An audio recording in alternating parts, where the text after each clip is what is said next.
Hi, on today's Enrique's Home Buyer channel, I want to talk to you about cash deposits when you buy a home. Hey, welcome back. I hope you're having a great day. Today we're going to talk about the challenge that happens when you as a buyer decides to deposit cash in the process of buying a home. This is a big no-no. Now, a lot of people get upset about this and they don't understand why is it that the lender wants to know where the cash came from. Why is putting cash bad for the transaction? What do they care? Is my money, I can do whatever. You know what? I've heard it all. The reality is that cash deposits are a problem because of money laundering laws. Money laundering is a big problem in the United States. And as a result of it, the government, the banks, they put all these restrictions on cash deposits when you are purchasing real estate. They want to make sure that the money that you're using is sourced properly.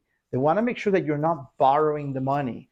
They want to make sure that the money doesn't come from an illegal source.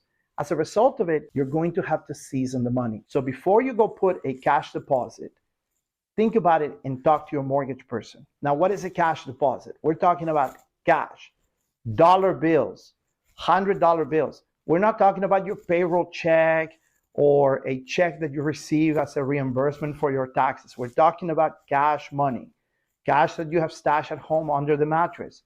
Anything over $100, $200 is going to be a problem. So talk to your lender, find out how you can navigate this part. Don't make a mistake. Otherwise, you're going to have to sit there and wait for 2 months until that money is seasoned, and then you can go and apply for a loan. So you don't want to do that. So talk to your lender. There might be some solutions, or at least you're going to get the right information before you go make a mistake. So I hope this information was useful. Go check out the rest of our videos. We have tons of videos that are useful for first-time buyers or buyers in general.